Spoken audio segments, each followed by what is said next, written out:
What started as an escape from work and reality has tumbleweeded into a life of its own. Mike Puma, one of the more outspoken faces of Gotham Burger Social Club, sits to explain why you can't just pay dues and join this kind of club. Whether it be touring the city for the best burgers and dinners or preparing for the next pop-up event, Gotham Burger Social Club's likely to make time to visit your city soon enough. Let's go on the record with Mike Puma of Gotham Burger Social Club. Good to be here. You've got a lot to explain to us here, and How much time do we have? I don't know how much can we record on this space we got? until it cuts off on its own. Memory we have in that card there. So it's crazy having you here to talk maybe a little bit about the back end aspects of the social media and how that has kind of contained a growth of its own, and more so also about coming into all these restaurants and being able to promote and aid restaurants in their own growth too. Because it seems like every single place that you step into winds up all of a sudden seeing a big influx of business come for the next coming days as all these posts come off here. Yeah, So, and it's been interesting. We've had a fair amount of restaurants actually share with me the actual percentage and the dollar amounts from when we came in. One guy told me his sales were up $250,000 from when we stepped in the door. Holy shit. And that's not just a direct relationship for me. It's that other influencers want to jump in. They want to see what we're covering and what we're talking about, and then they share it with their network. And it's just a domino effect. That's when it works correctly, when it's done organically and for real. How did somebody quantify the number of knowing exactly what came in from? It's more, he just looked at his records over the years and saw just a huge jump. I've heard from, I can't quantify it myself because I don't see the numbers. I don't ask. People will tell me that, you've had a big impact. You saw a big jump after you started posting about us or talking about us. I did have one PR company that said they had just a direct correlation from when we went into one of their spots they invited us into to the amount of burgers the next day. I mean, it went from them having 1 or 2 burger sales to like 50 the next day. insane. This was no coincidence. This was finally some hard data that we could show people what you guys are capable of bringing in. Well, I mean, this is fully interesting, obviously, and we're going to talk about the numbers and the growth in a second. But why don't you educate our listeners back into where this all started, why this was started, and I mean, it almost feels like a grown man's, we have a little bit of taste now, we're not kids anymore, but almost like a grown man frat to some extent. To a degree, at the crux of what we did when we started this was an excuse to get out and get together, once a month. Whether you're a man or a woman will attest, as you get older, you don't see your friends as often. So what was a weekly get-together started turning into a couple of times a month, once every other month, because life just gets in the way. People move out of the city, they change jobs, they get married, they have kids. You just don't have the time anymore.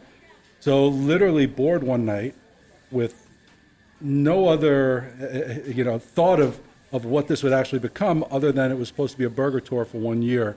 I posted something on Facebook, a cover magazine. I invited it to everybody on Facebook and said, who wants to go on a burger tour? We'll try each one of these burgers for a year, see which one we like the best. And at the time when I did that, I thought Instagram was just nothing more than filters. I had no idea of any social, aspect to it. So wait, about what year was this? When did you guys get started? This was August of 13. That I put together the list and, started actually having to formulate a plan because we had a big group of people that wanted to do this. And we were joking, we said, all right, in a couple of months, it's going to be like 3 of us. We had 15 or 16 guys the first time we went out. And I said, we can't go to restaurants on Thursday nights or Friday nights and hit them with 15 burgers at, 8 o'clock. So we picked Tuesday at 6. It was much more, feasible for restaurants to accommodate us. And I was just, again, having fun with it. Started a page on Instagram for the guys to follow. There were 15 guys in the group. Figure, all right, let's have a little fun. We'll take some pictures. There's this, new format coming out. One of the things I love when we started it back when, the term influencer did not exist. In 2013, there was none of that. But I did know that we were onto something interesting just from the comments from our first couple of posts. I mean, we only had a few people following us, but it was, how do I join? You have a newsletter. I want to find out more about it. I'm like, all right, this is interesting. And then it just kind of organically picked up steam. We had some great press that kind of got us to where we are today. And I think one of the things that people enjoyed was, we took people a little bit behind the scenes. We were very honest in what we talked about with the food we were eating, and just shared our experiences. And people were kind of living vicariously through us. With starting this, and a lot of times we look at things as maybe an early mover advantage, where in 2013 the phones were kind of just becoming a little bit better. The pictures were a little bit more clear. And you know damn well when you open up Facebook and it says, this happened 5 years ago, and you look at the quality of the photo and you're like, I could almost not even see that. Absolutely. I mean, I've got these albums on my Facebook page of food porn. I look at them like, what the fuck was I taking pictures of? This is just horrible. But at the time, it was cutting edge, and you were doing a lot with what we were supplied. Well, you know? it's your expectations. You didn't have any expectations. You had nothing to compare it to other than a professional photo shoot. You just now had this kind of grainy, dark picture or whitewash flash picture, but you were giving people something. You were giving them an opinion, a thought, a dish, an idea, a restaurant, just something that they could go back to. So when you formed this, though, and you essentially create a Facebook group? It was nothing more than a Facebook post. Okay. It just said, okay, and then Friends chiming in. Said, we're going to meet up this day at this time. And yeah, it was that's literally the extent of it. There was no... There was no thought about really what was going to go into this or what it was going to become. And that's one of the things I love about it. What was the first restaurant you guys went to? First one, you were going to say that was Brindle Room, which was a great burger. Yeah. I always laugh now. I said I'd love to go back after the 1,000 burgers we've eaten since then. Go back and have it again, see how it compares, how it rates. 1,000 burgers since then? Is that how? Probably, Jesus. Probably too many. Hey, you got to probably hit the gym 3 times a week to be able to do this, I huh? haven't literally gone to the gym. I mean, in probably well over a year. Talk about metabolism. That's there you go. Now you have an argument. I was waiting for you to step foot in here and back why I don't go to the gym. Everything in moderation. At some point in life, you start splitting burgers, mix in a salad. I do some intermittent fasting days that I know I'm going to have a big meal at night. I don't eat breakfast or lunch, but I need to get back in the gym. So, and the pop-ups have been doing a lot of work too. I believe it. At one point I was down like 19 pounds during the summer, sweating over that grill. On the That'll do it to you. That'll do it to you. You'll lose a lot of weight fast. So we're gonna definitely talk about the pop-ups and how that works. And considering we do cover the business side of things mostly on the podcast too, I want to really go into how this actually works as a machine. This is a machine that you've created. It is, but almost everything that I do on a collaboration basis is unsolicited. People coming to me. I'm not sitting out there. I mean, I know there's a lot of, I hate the term influencers, Instagrammers, whatever you want to call them, that literally their job is to reach out all day long to brands to try and, get something. I don't have PR. I don't have a rep or anything like that.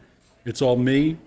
And it's brands that'll come in, and I'll say if I love the product, I'll get behind it. I have no problem. Some are brands that I just love, and I think the magic in social media is the repetition. You see sponsored ads constantly. You see it once and they disappear. You might have reacted off of it. It might have struck a chord.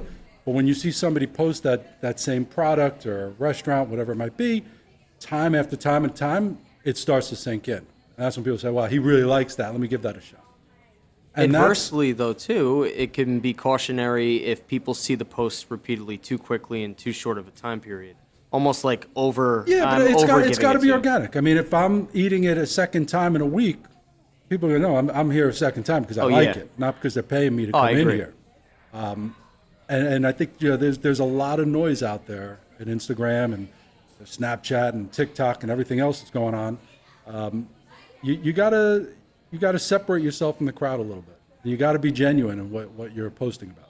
In the fact that this account has grown tremendously over the years now too, where you are posting things by showing up into the restaurants, I mean, that's its own tumbleweed too, where just naturally you're going to have more people coming into your inbox and saying, hey, come out to my restaurant. Oh, sure. And that's the hard part. I don't have time to do it. I can imagine. I mean, I got an invite to someplace in Ozone Park. I explained, I'm like, that's an hour away from me. without traffic. I'll try at some point to get out there, but it's not going to happen anytime soon. How many restaurants would you say that you go into and eat at per week? Is there ever a time where you're just I try and limit it ramening? to 2 or 3. Just common sense dictates you shouldn't be eating out, that much 5-6 nights a week. So I try and limit it out to 3, maybe 4 nights a week on a busy night. Things were busier, obviously, pre-quarantine and pandemic. And it was a nice little break, to be honest with you. You sit at home, cook, focus on yourself a little bit. But I enjoy it, but it comes at a price. Because if I'm going out, I'm going to have a couple of drinks, maybe more than a few. Got it. Next day, you're going to feel it a little bit. Next day, you don't want to go to the gym. Next day, you want, you don't want a salad and grilled chicken. The next day, you want something greasy as fuck.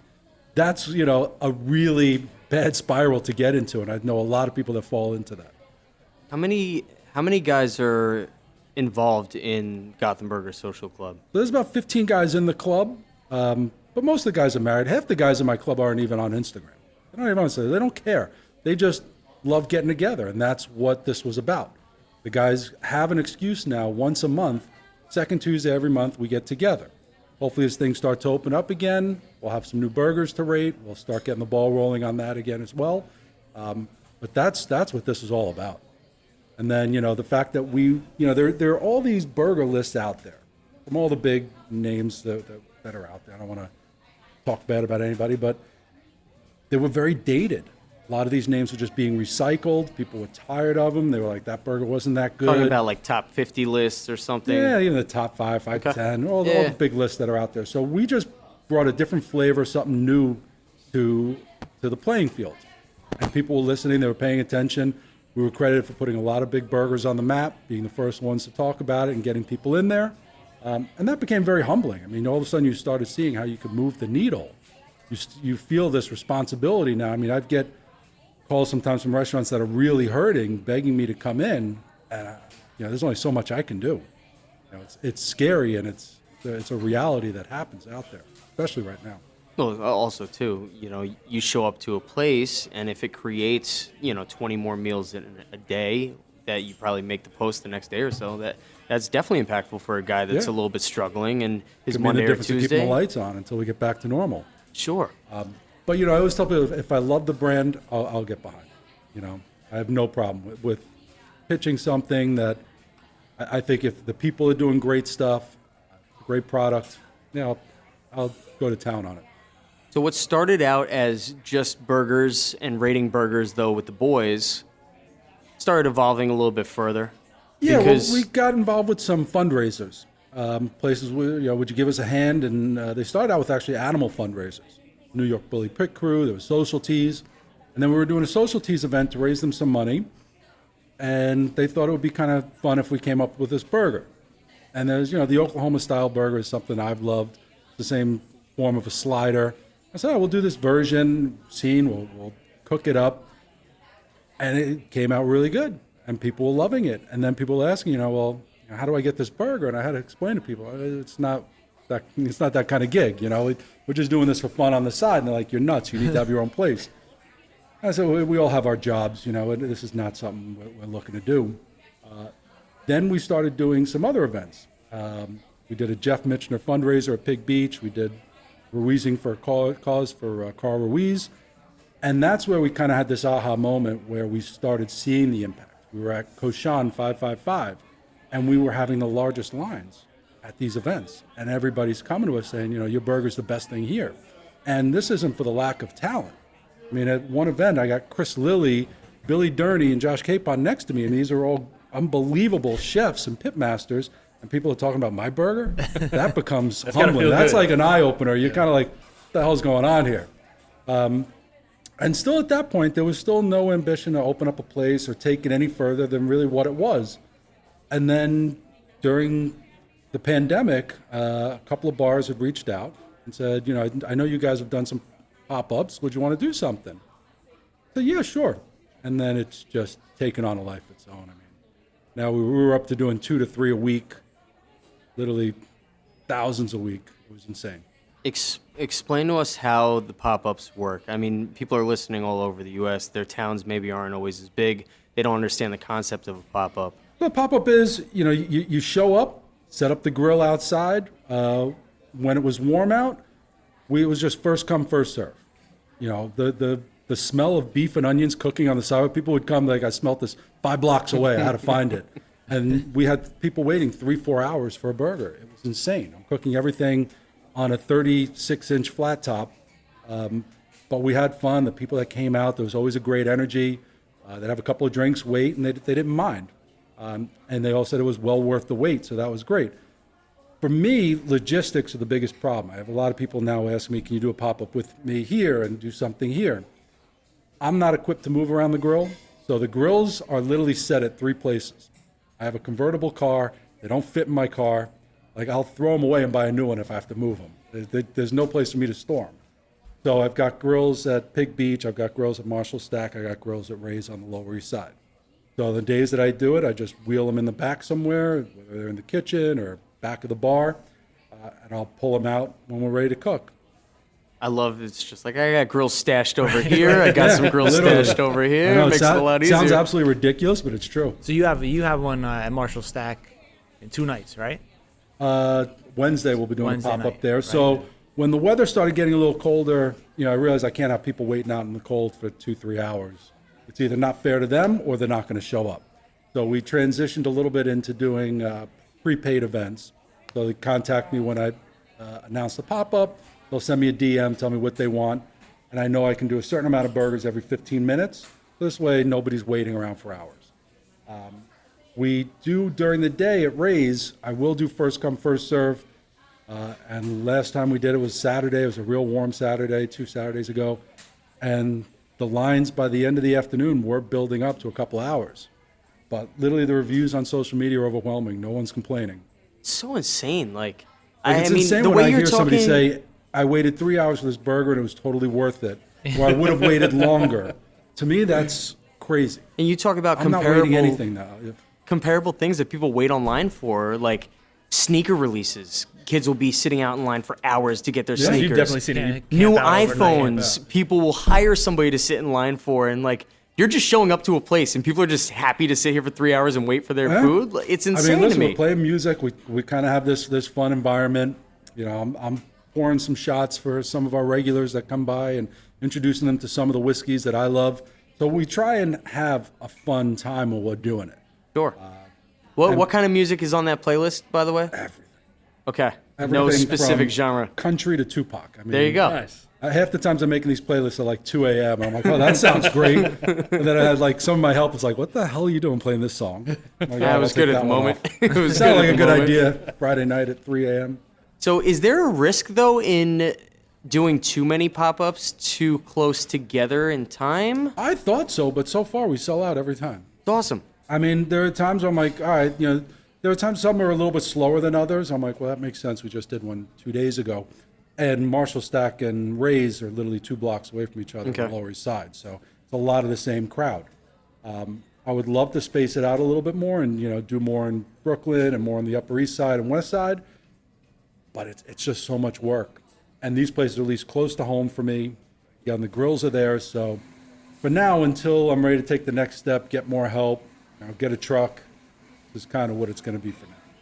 Do you look in the back end of, say, Instagram and see where the majority of your people that are following you are located?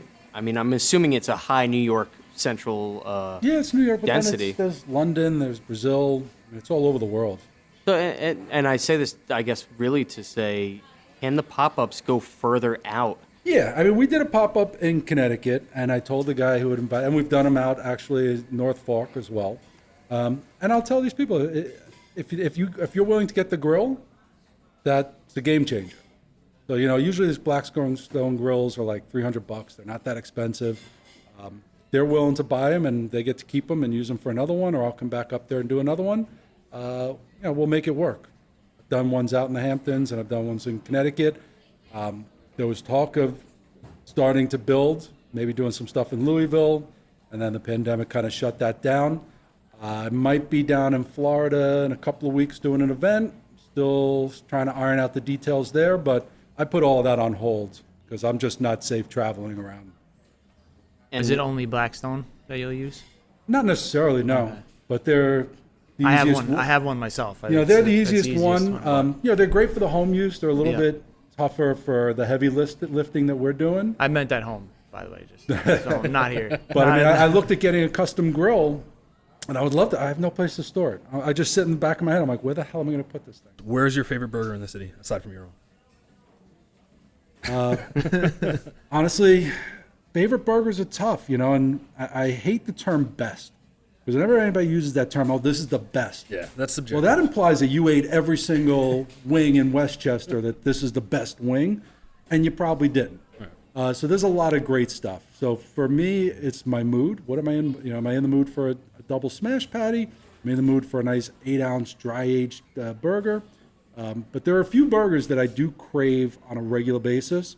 I love the burger at Bowery Meat Company. I love the burger at Happiest Hour. Burger at La Ravage. They have a French onion soup burger that's amazing. Fort Charles Burger. You can get it. Just an incredible burger. It's probably the best rendition of the Au Cheval burger in New York If you City. had the Al Cheval burger. That's a great burger. And you're a griddle burger, right? Yeah.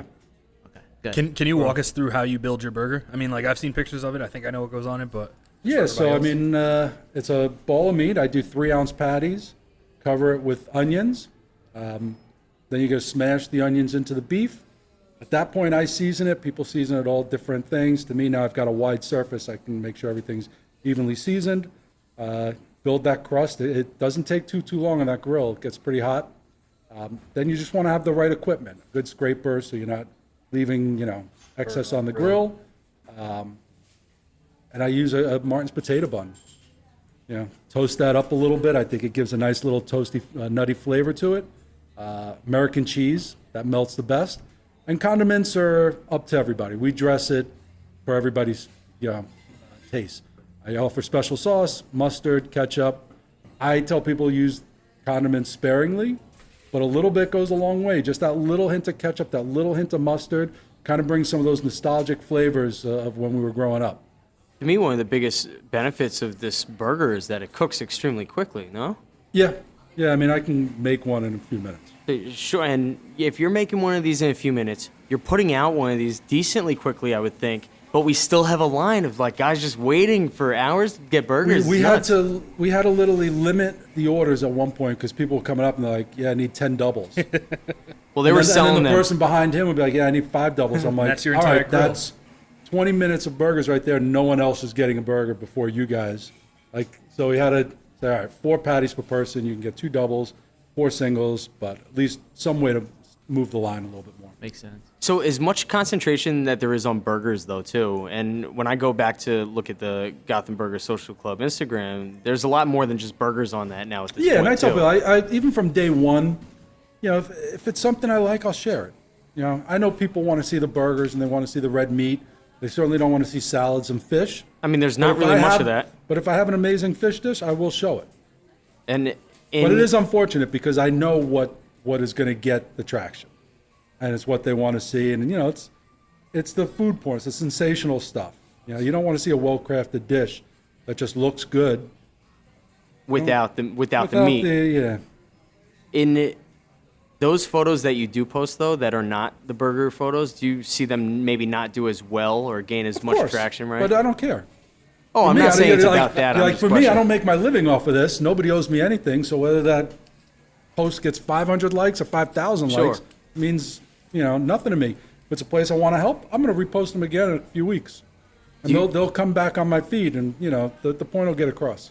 Do you notice over the course of time, because now that you guys have been doing this for some time, do your buddies ever wind up saying, "I'm not showing up to this dinner. We've done too many dinners in a week. I got to stay home a little bit." No, the guys. I mean, most of the guys in the club all have kids, so they're going out once a month if they can make that meeting. A lot of those times, I'm just bringing out friends and going out by myself, or bringing my wife out. So yeah, it's not so much like a burden on everybody else. It's most of the pressure's on myself. So the club is. It's not an actual club. We're not paying dues to anything to help and people run. always ask, "How do I join?" and want to come eat with you guys, and I kind of have to explain that the group of friends that got together. And at this point, even at 15, you know, I couldn't take on more people if we wanted to. You know, you can't Can't roll 20 seat, deep to a restaurant. Right. you can't get tables. Obviously, for 15 is a struggle in New York City, and it's a lot on a kitchen to get out 15 burgers properly for us. You know, I've worked with restaurants and said, listen, if you can do 6 and 6, that's fine, and space them out. Well, you know, whatever works for you guys. Don't feel like you have to get all 15 out at once, because some of them are working with, you know, small flat tops. I've also had restaurants tell me, don't post about my burger anymore. Like one guy had an off-the-menu burger, and he went in there, it was great, loved it, posted it. The next day, he's like, what is going on here? Like, and somebody's like, oh, this guy posted about it. He literally sent me a message. He's like, please don't post about my burger anymore. He's like, it crushed our kitchen. He goes, our flat top is small. We just do it off the menu for something fun. We obviously want to push all the other stuff. It's like we had no room to cook anything else because people were coming in for burgers. All right. That's hysterical. You would think most restaurants would say, "Can you come again?" So you know. Listen, it was Mark Forgione. He doesn't need my help. He's a very successful restaurant. Well, there you go. But, you know, the whole thing was he just expects to serve 1 or 2 of these burgers a night. Right. And then all of a sudden, you know, you're getting 10, 15 orders. He's like, it was just crushing my kitchen. So what else are you doing outside of this then? If this isn't necessarily like this, So I'm a is the financial business? consultant. by Okay, day. gotcha. So the fact that I don't have kids gives me a lot of time to, you know, focus on this. Otherwise, I probably wouldn't have the time to do all this. All right, yeah, no, that makes a lot of sense then. And when I first actually met you, it was at the Legion dinner at Boucherie, and there were probably about 20 people in attendance, if not more, there. And we talk about not crushing the kitchens.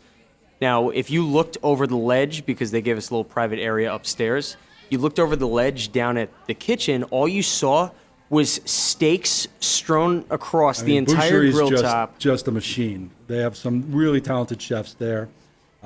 They've got, I mean, if you look at those grills, they're enormous.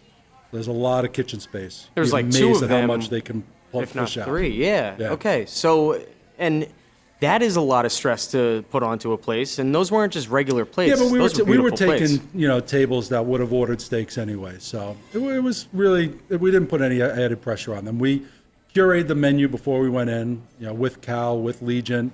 So they knew exactly what they were getting into and prepped everything as a whole loin. So they weren't cooking, you know, 25 different tenderloins. You're cooking 2 whole loins and cutting them up. So explain to me too, putting together a dinner like that, who's really the responsible party for the most part that's putting that together? So I was asked to host it. Legion and Jim Beam had approached me about doing something. They thought it'd be really fun to do a Wagyu and whiskey event.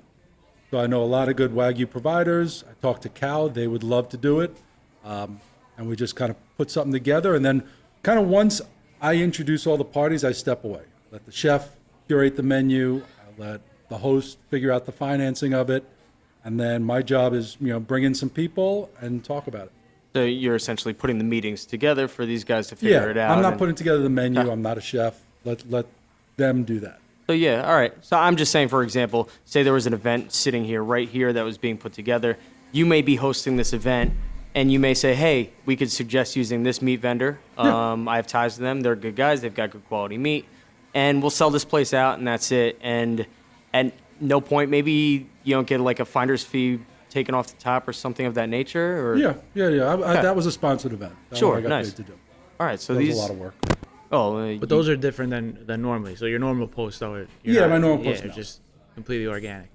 I always wanted. We actually we were talking. Like especially with, right now, like when I get invited into restaurants, you know, I had a restaurant recently, you know, they comped the bill, and I said, what the hell are you doing?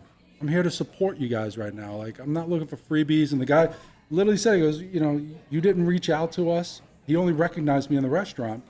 He goes, I get people reaching out and asking for freebies. He goes, you didn't ask for anything. Happy to comp your meal. I'm like, that's money for your service. That's we were a- just talking in the last episode. We were talking to Britt, and she was talking about, and I agree. We get a lot of foodie influencers that will actually approach us and say, "Oh, I have X amount of followers.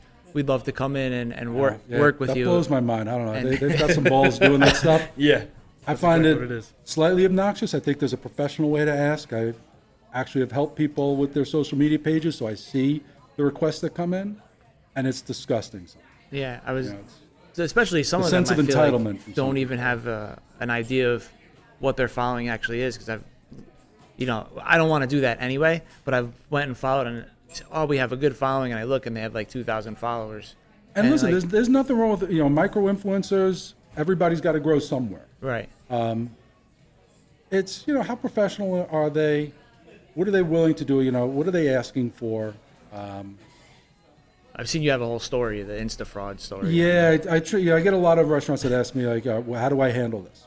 Who's real, who's not, and it's become very difficult to really spot the frauds out there between the algorithm and some of the stuff. So I just tell people monitor their posts. If you're serious in working with someone, just turn their notifications on for a week. Every time they post, just monitor the activity. If every post all of a sudden right out the gate, they have 1,000 likes, and then the next day they have 1,100, they bought those. Correct. That's just the way I know how this works. If vice versa, if after 5 hours they have 100, 200 likes on something, and the next day you look at their account and that now has 1,500 likes or 2,000, they bought those the next day. Right. So, there's ways of spotting acts. But again, there's nothing to guarantee who's doing it. Well, there's risk in anything that you do. Yeah, and right? I think they're So- willing to take risks to a certain degree, but you just don't want to see people getting completely ripped off. Sure. Like I always say, some people have it in their mind that they have to get 1,000, 2,000, whatever likes every single picture, otherwise it's a failure. And so the way the algorithm works, from somebody who knows, who's never bought a like or a follow or anything, I know with the 180-something thousand followers I have that I can get 200 likes, because if somebody sees something that I feel like if I post just like a bottle of whiskey, they think it's a sponsored post. They don't want to like it. Well, it's not. But that's fine. Or maybe they're just But I there know for the that I beef. could get a few hundred likes, or I can get a few thousand. So I know, and I see from other people's pages as well. So when I see somebody who's constantly getting, the same amount of likes every time, 2,000 likes on every picture, there's no way they're not doing something. I was just discussing impossible. with as me, I'm a data nerd, so I'm looking in the back end all the time trying to hack the system. Although there's no way you're hacking Instagram's system. It's so complex that they don't make it easy enough to do. But we started a cocktail garnish company, and now building that page out on the back end, I see all these spikes every once in a while. So it's cruising at its regular altitude of how many likes and the engagement, and then all of a sudden it goes to 10K out of nowhere, and you go, where'd that come from?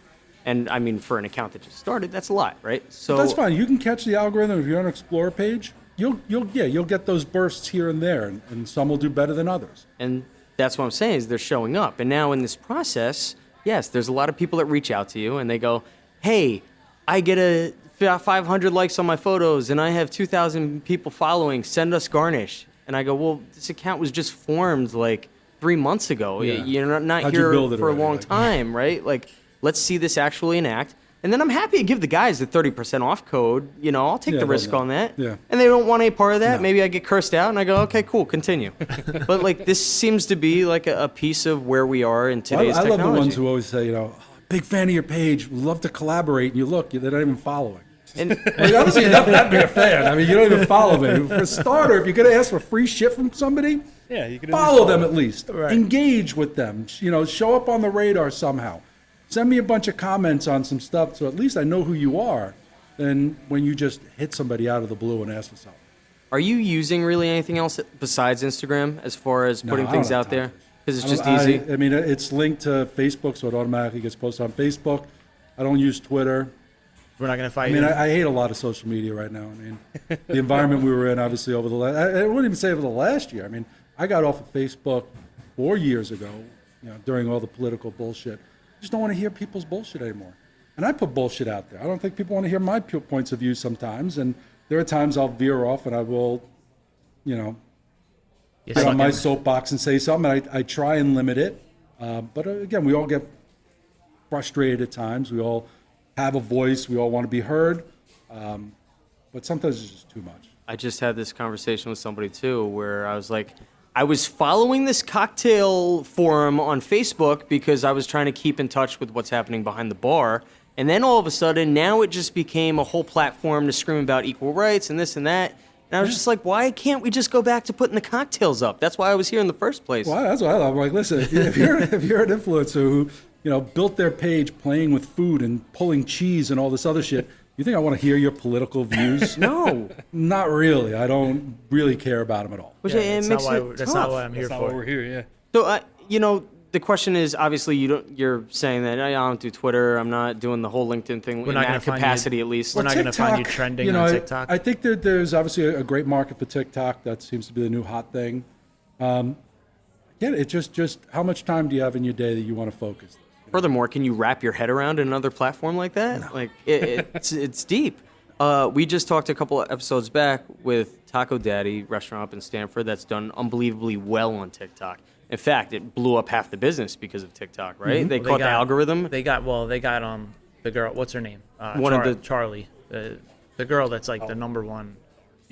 No, it's one Charlie- of the influencers on TikTok, Yeah. and whatever it is, it's relevant this Because time. at first, period. I looked at TikTok and I just thought it was a much younger audience. Then I see that there's some people doing some cool cooking stuff on there.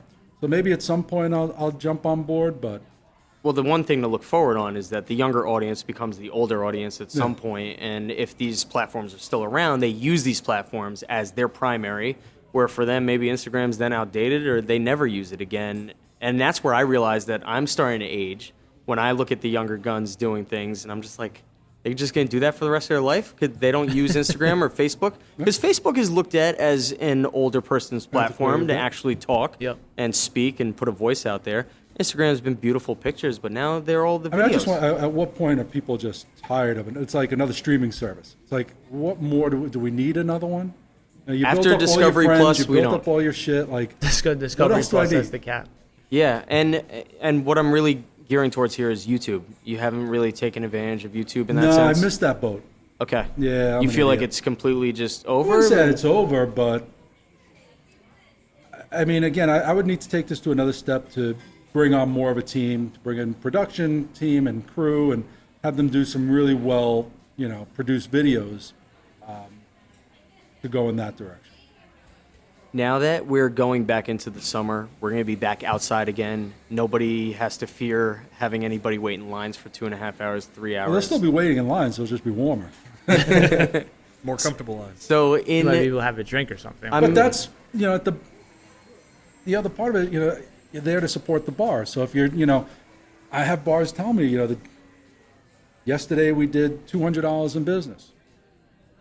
Today we did $2,500 in business when you came. It's a big difference. big jump. Yeah. So, people realize that, they understand what they're there for, and they're helping those bars. They're literally keeping them in business by sitting there for a few hours drinking. Are you planning now ahead, though, for the summer occasions where you're going to have these pop-ups happening Oh, yeah. already and locking them Yeah, into I'll place? still be doing them, once, twice a week. Okay. You gonna be at Pig Beach for Brisket King? Can we do that? I actually would love to do something with them. I'm going to try and help them promote it a little bit. I actually just spoke to Matt Abdu the other day, but I think it's awesome that they're doing it there this year. Yeah, I'm excited. We'll be there for that. I mean, for the Explain it to Brisket me, somebody who doesn't know. So Brisket King is it's basically a competition. You got all the barbecue restaurants. 2 years ago when we were there, actually somebody from London won. I forgot the name of the. I don't remember forgot the guy's name name. of the but someone actually came from London just to compete in the Brisket King, and they actually won the first place. But you get like 30 barbecue restaurants. Everybody's doing brisket in creative ways. We did. What did we do? We did jerk brisket sliders on matzo ball buns. Yeah. So Jerk it's like, brisket sliders. you see all different. Kimchi was there. They did Matzo they did a really nice Yeah, brisket. he does a great brisket. Yeah, he So does. it was an awesome event. There was a ton of people there, and then last year, obviously, we were all ready to go for it. This and is this is happening in March. April. then it's April. April? April. Yeah, and then we saw the announcement that it's back on and it's at Pig Beach this year, and we're like, which is an outdoor. it's an outdoor spot. Yeah. Okay. Well, and that's what you need to succeed in doing, I think, anything from the summer. And that's why I asked you if you're planning things already in for the summer, and are you taking into account maybe mean- the spaces? No. I mean, if I was doing them in the summer before, I'll go back to doing it the same way. If I could, if we could do a successful pop-up when it's 20 degrees outside, the Lower East Side of Tuesday night, the weather going forward, that's not even an issue. Not even worried about Do you see some of these trends changing, though, in the way that people are coming out to eat that makes it easier for you in doing events now? Is it more so just rolling up, getting something to go, and kind of just eating it around on the I don't streets? know. Well, I think that we have a lot of regulars. It amazes me the amount of the same faces that I see week after week that come out and support us. I think they'll still be there. They'll be looking for it. You really can't get that burger anywhere else in the city. So we'll continue to do it. I mean, I would love to ultimately have a brick and mortar and open up our own restaurant. But for me personally, I'm not a restaurateur, so I would have to have the right partners to execute it the right way. And we'll see what happens with that. I want to rewind a little bit. You said the term micro influencer when I was asking about the influencer stuff. We came up. I'm saying we. I'm looking at Jay. He had no part in this idea. It was really. I like my taking the idea. credit for things. But we came up with this plan to actually engage our own followers and our own guests that come in here, and start reaching out to them on Instagram and basically offering them a gift card. Like I would just DM someone that was here one time, offer them a gift card to come back and say, come back and like put stuff on your story, et cetera, like that. And our whole thought process was, if they're already a guest and they're in the area, you're probably going to get a little more Organic A little more traction. yeah, a little more traction from that because it's like a social community Absolutely. that's intertwined. And we saw some good feedback from that and actually jumped back. So it was like, Also, there is something with the algorithm that kind of helps the smaller accounts. You'll look at the percentage of engagement on a smaller account versus some of the larger ones is greater. yeah. So you shouldn't rule out, and everybody's got to start somewhere. And if you like their content, and if they're committed, I mean, I was just growing talking their about page, even regular they will people, grow. like just normal, like they're not even trying to be a foodie person. Just, Yeah. Just what you said. I see that people are reacting to their stuff. So you know what? Let me get some more of That's our why I stuff. also love on when you there. see somebody who has like 2,000 likes on a picture, and you're like, you got 5 comments. Right. 2 of them were you. Like, Right. you're not moving. That's important to state too. And just we've talked about this before too, where when you go out to a restaurant every single day for however many times a week, consecutively, you burn yourself out, and eventually you stop going there altogether for a little bit. So if you're going back and you're retargeting people that were coming to the restaurant prior, you haven't seen their face in a while, maybe you saw them geotag the post from like a year ago, and you reach out with a gift card to them to say, hey, come back out, we want to buy you an appetizer or, a plate of wings, whatever it is, they're more likely to come back and then come back again, I would think, considering they're right. already somebody that's been in your business completely. And to your point that you just said about the social media and having 5,000 likes instantly. When you want to talk about hitting somebody, like you just said, just Joe Schmo on Instagram, they've got a family, whatever it is, they're not out there with 3,000 followers. Some of those people that have 300 people following them, almost all 300 people are going to like their photos and comment on them, and they're very close and respected with that small niche group that they're in. And you almost could do more damage showing up into there and saying, hey, come on out. Sure, and yeah. when their friends You see definitely it, want to spread that out between Right.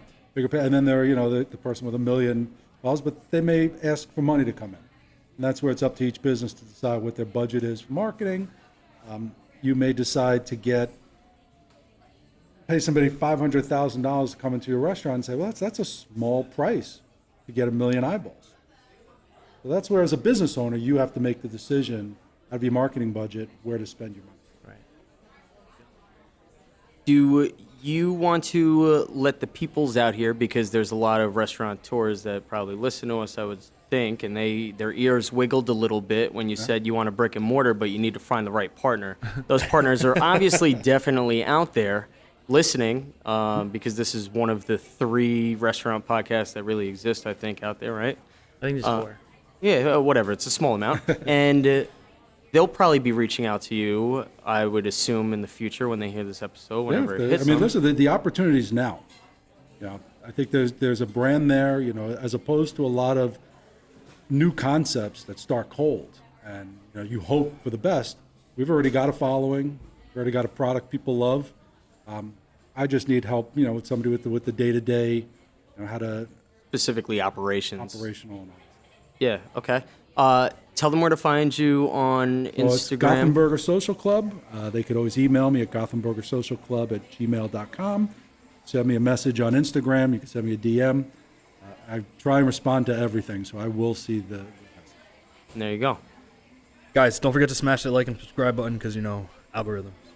This has been On the Record, our long-form show that highlights local businesses that are rattling the cages. Hit the follow or subscribe button so these episodes show up in your podcast platform when they release. Tune in every Tuesday also to Waiting on Fries, where we tackle problems and topics that happen in your restaurants and bars.